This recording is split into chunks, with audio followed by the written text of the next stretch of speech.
Charles L. Brewer was born in Pine Bluff, Arkansas on May 10th, 1932. He passed from all our lives in Travelers Rest, South Carolina on March 30th, 2018. He received a BA degree from Hendrix College, MA and PhD degrees from the University of Arkansas. He taught at Furman University for over 40 years. We're here today to remember Charles. Charles was famous, as most of you know, for his brewerisms. We're going to try to honor him and his legacy by sharing some of those brewerisms with you today, what they've meant to us in our lives and in our teaching. First, a former student, Bridgette. Hi, everyone. I'm Bridgette Hard from Duke University. First of all, I'm really honored to be up here with these two. I realize I feel a little young in this crowd. You are. Because I realize this is a room full of people who worked with Charles in a wide range of respects. I'm a former student of Charles Brewer. I took 3 different classes with him at Furman University, including introductory psychology, and he was also my academic advisor for all 4 years that I was at Furman. The influence that Brewer had on me was incredibly profound. So first, he introduced me to this field. I'm a psychologist because I took intro psych with Charles Brewer. He inspired me to study psychology, and he, as my advisor, really nurtured me along the way in learning to do research. He connected me with opportunities and wrote me the letter of recommendation that got me into the PhD program at Stanford after I finished up at Furman. Many years after finishing my PhD, I became a more teaching-focused psychologist, and this is again due to his influence, wanting to be a psychologist who was more than just a researcher, but someone who really valued and contributed to the world of teaching. And one of my first forays into the world of teaching was deciding to organize a conference on the teaching of introductory psychology. This is the Psychology 1 conference, which is now in its 8th year. And before planning this conference, I had zero experience with conference organization, no idea what I was doing. And so, of course, the very first thing I thought to do was to call up Brewer and ask for his advice. How do you do a teaching conference? How should this be organized? And he spent an hour with me on the phone, giving me numerous tips and tricks to make sure that my conference would be a success. And to really think about planning a conference as being like planning a good course, that you want to approach conference organization the same way you do your classes. And even best, he agreed to be the keynote speaker at the very first Psychology 1 conference back in 2012. So this is him giving, I think, really one of the last professional talks of his career at our Psych 1 conference. And me smiling adoringly, of course, because I adored Brewer. So our goal today is to share Brewerisms that we especially valued and that influenced us as teachers. The first Brewerism that I'd like to share is that the most frustrating thing about teaching is that you never know what you were doing.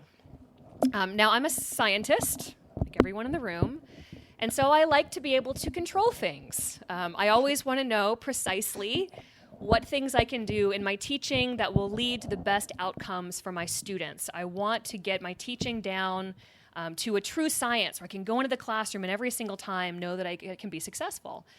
But teaching is a very complex activity that involves human beings. And any complex activity that involves human beings is going to be highly unpredictable. And so I've learned that despite my best efforts, I never really know what I'm doing. I walk into the class, the same joke that's worked 25 times suddenly bombs on one particular day. The demonstration fails. A student asks a question that completely takes us off track. You can't predict what's going to happen. Now, Brewer said that this is the most frustrating thing about teaching. And it is frustrating, but I think it's also the most exciting thing about teaching. I've actually learned to love the unpredictability of the classroom. I've learned to love the fact that I never quite know what's going to happen. And I've actually found that over the years, as I've become a more skilled teacher, I've been actively seeking out ways to be more clueless in my teaching. So I have this rule of thumb now that about at least 10% of what I do in a given class needs to be totally new. I need to take a risk. I need to try some story, some demonstration, present some study that I have never done before, so that I can not be able to predict what's going to happen. And this makes teaching thrilling. It makes it incredibly enjoyable. And so I agree with Brewer, this is incredibly frustrating, but I would add to this that it's also part of what makes teaching so special and such an activity that I think we all adore. The second Brewerism that I'd like to share is be willing to say, I don't know, but strive always to reduce the frequency with which you must do so. And this is a Brewerism that I experienced a lot as a student. So this is a Brewerism that we heard in the classroom a lot.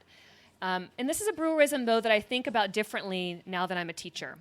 So although I love the unpredictability of teaching, I love not knowing what's going to happen, I'm still motivated to strive to reduce the frequency with which I don't know what I'm doing.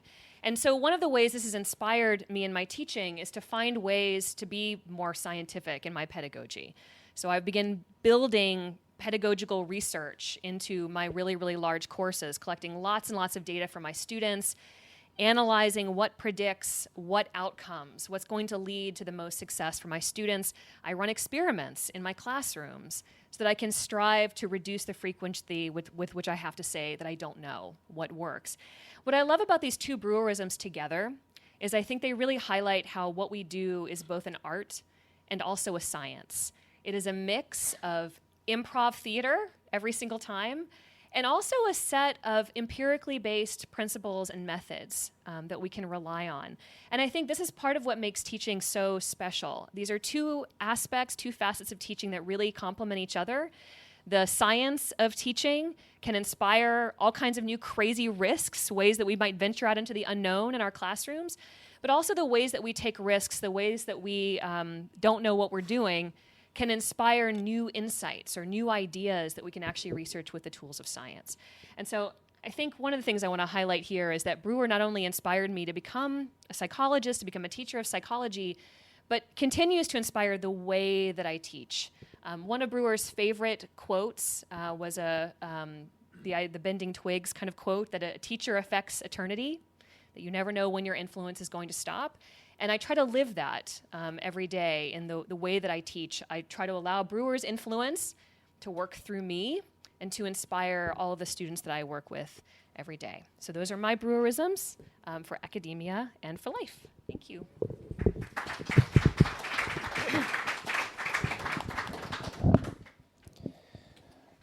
I first met Charles at a teaching conference well over 30 years ago, where he gave his famous talk on John Batson. It's the first time I learned about the Division II Journal Teaching of Psychology also. I'd been teaching a few years. I had a teaching idea I thought I should share. I thought I knew a little bit about writing. I thought I knew a little bit about APA style. Charles disabused me of both of those notions. For many years, I gave my students in my research methods course a Xerox copy of 3 pages that Charles Brewer had edited of mine, so they would think I wasn't so tough on them after all. I still remember the sense of pride I had when Charles asked me to review for TOP. I also remember the sense of trepidation when I did my first review and sent it back to him. Was it good enough? Had I done the right thing? Had I said the wrong thing? He kept sending me more manuscripts, so I guess I did fairly well. So Charles Brewer was a mentor to me. I spent many times talking to him about writing, about editing, with an inevitable conclusion, as most of you know. Charles also was a dear friend. I remember many times at conferences, at the AP reading, Charles and I roomed together at AP for many, many, many years. That was an education unto itself. I felt like such a slob in our bathroom. Charles used an old razor with a blade, and he cleaned it and dried it every single day. So I had a mentoring role and a friendship role with Charles. One of my greatest memories and honors was following Charles as editor of TOP. And there's an old saying in coaching, never follow the legend, So I had big shoes to fill. My Brewerisms. Facts fade fast, so learn concepts and principles. I struggled mightily teaching for my first several years because I thought my job was to impart facts.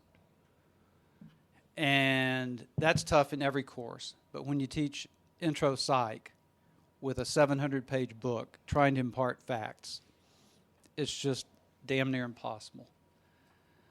So hearing Charles say this freed me up. And I now tell my students that facts are facts only as long as they last. And some of the facts I teach them will not be facts in 5, 10, 20 years. So I think my teaching has improved considerably thanks to Charles and his influence. The next one really didn't hit home for a long time.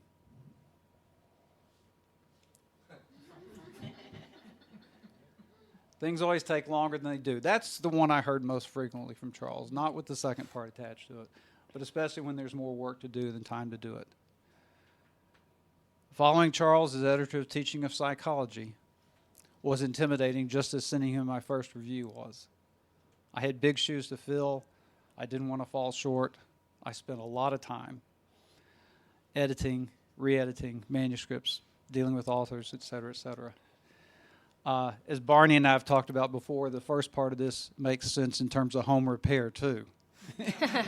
Oh, this will take me 30 minutes to do, and 3 trips to Lowe's, and 4 hours later, it's half done. So it's true in both academic work and in personal life, too. Charles was both a mentor and friend. I've lost both of those, and I miss him terribly.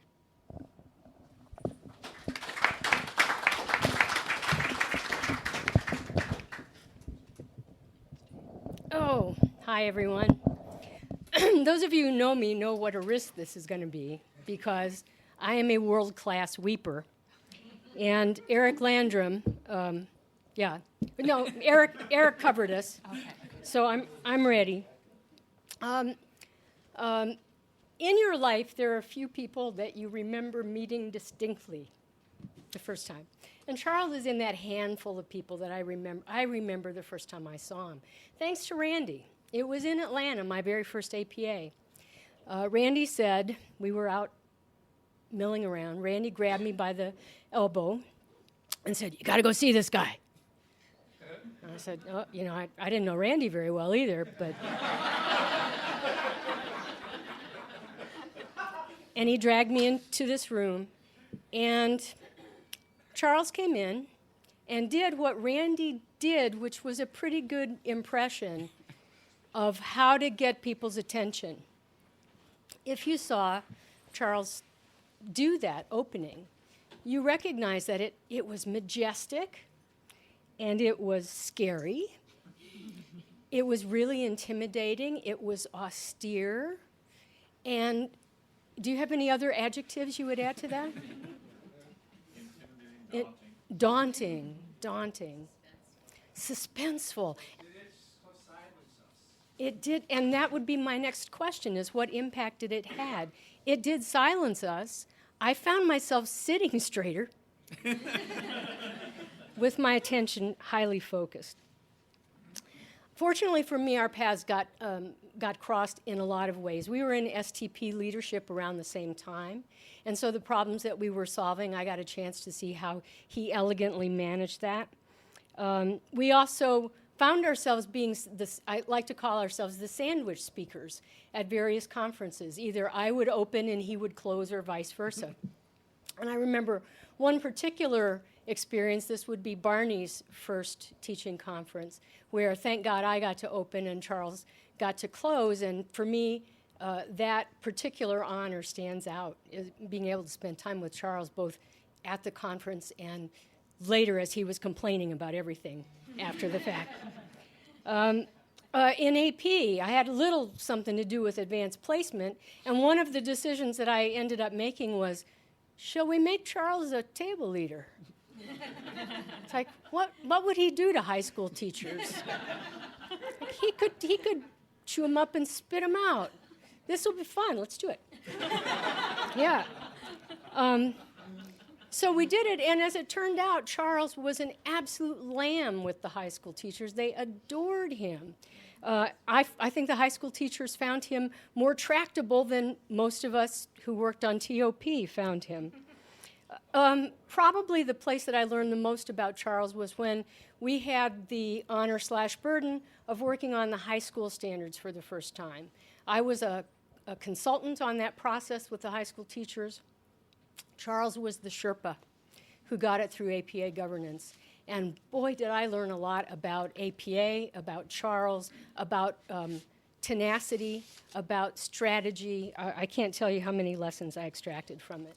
When I think about Charles, I think about him as penetrating my teacher's soul. Phrases. I find myself saying phrases that he said. So, for example, Randy and I are now older than dirt. How about this one? Not one scintilla of data supports. Or not one biped on the planet may agree with this.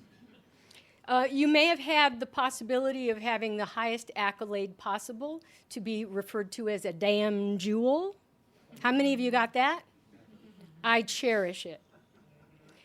But the one that stays with me the most is the one that I harangue my students with when we're talking about writing projects, and I say, here's the rubric, but most important, felicity of expression. And they look at me with, like, WTF. And I can almost feel Charles's hand on my shoulder as I explain to them, you have to make me smile when I read what you write.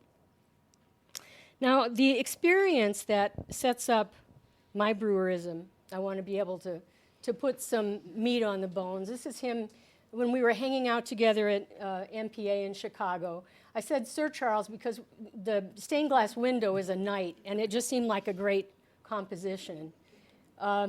Here it is. Can I just ask any millennials who don't know what the electric slide is?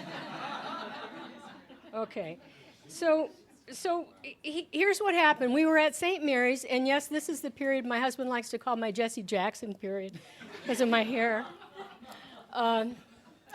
We worked long and hard at St. Mary's, the first APA gathering, and as it happened, we were all young enough that we used to stay up past 7 o'clock and do recreational things to blow off the day, and so one of the nights we had a dance. And I think I'd had enough to drink that I decided I would ask Charles to come out and I'd teach him how to learn how to do the electric slide. And I was stunned that Charles said, okay. And he got out on the floor, and if you know the slide, it's a tribal thing where there's a lot of right angles and you have to pay attention, there's some booty shaking, and he was awful. I'm not sure I've ever seen anyone as awful. He couldn't figure out what the pattern was, but he was having the best time. He was smiling. I ended up putting my hands on his hips, moving him so he wouldn't get crushed. I remember that well. And as it turned out, once the slide was over, he just said, what the hell, I'm all in, let's do some more. So he just continued to dance. Now, I will tell you that a later opportunity I had when we were at an APF fundraiser, right before they named the award after him, I did have a chance to do that more traditional dancing, and I'm going to say a lot better at that than the slide. Terrible, terrible dancer. But here's a memory for a lot of people in the room. And those of you who were advanced placement readers may remember that I think was it Daytona Beach? Maryland. It was Maryland, where we went to a minor league baseball game, and part of the entertainment for the minor league baseball game was watching a woman called the Dynamite Lady who blew herself up in a box. This was a big deal. And so for our closing night skit, Charles acted as the Dynamite Lady with, no guile, all in. And in the end, he said he had to borrow the yoga pants. And in the end, he said it was a great experience because he got to get into Elizabeth Hammer's pants.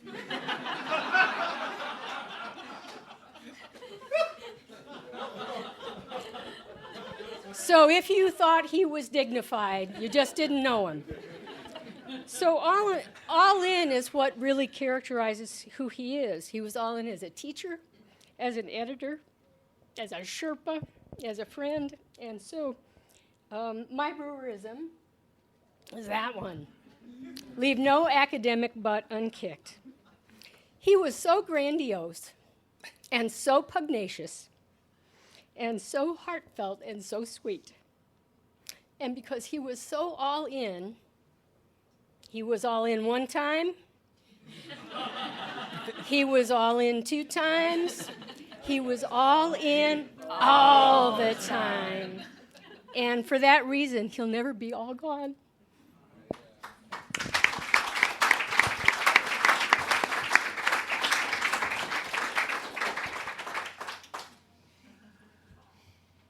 Thank you, I forgot that